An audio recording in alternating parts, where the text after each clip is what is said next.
am a vegan athlete, so I run marathons, Spartan races, do CrossFit. In case you don't know what Spartan races are, it's basically 30, 25 kilometers in the desert, in the mountains, running over obstacles.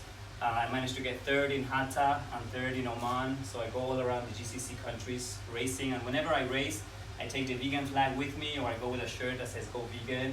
And it's amazing the positive response of people when they see someone who's athletic, fit, winning, and with a vegan shirt on. They're like, wow, how does that work? Where do you get your protein from? And all those questions. So my aim with all these vegan athletic activities was showing the college is to prove that you don't need any animal products to be healthy. That's actually one of the reasons why I didn't become vegan so long ago, is because I always thought that you need meat for protein and you need animal products. Turns out you don't. Not only that you can survive, but you can thrive. My athletic performance, I mean, I used to do half marathons, like it would take me so long. Now that I went vegan, I can do a full marathon in a lot less time. So I can compare the athletic in performance increase that I managed to achieve through the veganism. Now, people might say, okay, that's great, Walter, you are a vegan athlete and you eat healthy, so that's good. I'm happy for you, but something that they don't know about me, that I was not always like this. In fact, I was exactly the opposite. I was very unfit. I was so unhealthy. I was weighing 90 kilos, not doing any sport, eating junk food every day. And I mean junk food, I mean KFC, McDonald's, Starbucks every day. No sports. And then I transformed my life. And that's actually what I have done in 6 months when I came to Dubai and then immediately went vegan. And of course, there's a lot of CrossFit every day, a lot of yoga every day.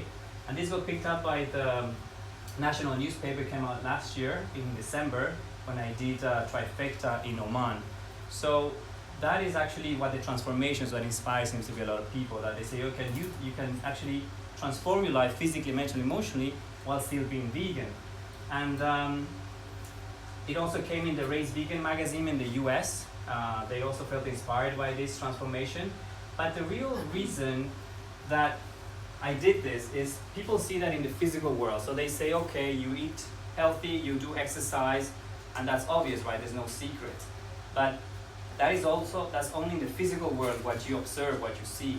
What really happened in the background is the emotional, spiritual balancing of chakras of energy that made me become this person of eating healthy and doing exercise. So there's no recipe, there's no secret. It's just balancing your energies, and this is actually what I'm all about. For me, how I managed to achieve that transformation is by doing hundreds of hours of hypnotherapy, theta healing, NLP, chakra balancing, aura cleansing, Reiki healing, access bars, all these different spiritual modalities that help me balance my subconscious beliefs, so to say. And only when I managed to change that is that I allowed that infinite potential from within me to come out. So this is actually what many people tell me, I don't believe you did that so quickly, how did you do it? But it is, the moment you change your thoughts, your feelings, your beliefs on a subconscious level, you can transform your body and your life that very quickly. So that's my real message. Your thoughts actually affect your body. So it's not just healthy eating and exercise, it's also shifted the way how you think about yourself. And to be a bit more specific, something that when I used to look like that is I didn't feel very worthy or valuable about myself. I always felt for external confirmations from my managers or from things to help me feel good. Until I realized that all the good feelings are within you. Only then is when I started to make the transformation. So this is what I recommend you, everybody, not just to look at the physical side, healthy eating and exercise, but actually to go within and look at your spiritual side, your connection to the divine. And that's what comes out. So to summarize quickly, you don't need any animal products to be healthy. I have proven this. Many athletes, vegan athletes around the world have proven this as well. Whole plant-based food is the ideal way for optimal health. I try to stay away from processed foods, even if they're vegan, except for today. Fries, vegan burger, and vegan pizza, my goodness. I blame all of you guys for bringing me this food, it's not me. I usually try to eat whole plant-based, I mean like natural, whole, not processed. And the third and last takeaway that I hope you can take with me today is, for holistic health, is 20% exercise, 80% nutrition, but 100% the state of your consciousness, meaning the thoughts, the feelings, and beliefs that you have about not only the world, the universe, God, but especially about yourself, how you talk to yourself, how much self-love you give yourself, how much you feel that you're worthy. That is actually the things that raises your vibrations and then manifest into an actually healthy, holistic life. Good, so that is my key takeaways for you today. Any questions or comments that you have? Any burning question? Where are you from? Sorry? Yeah, just like a curious question. Yeah. Are you also working something else on the side? Yes. Are you doing this at full? Yeah, so I'm a full-time banker. I've been a banker for 10 years, and that's what I've traveled all over the world. That's why I came to Dubai.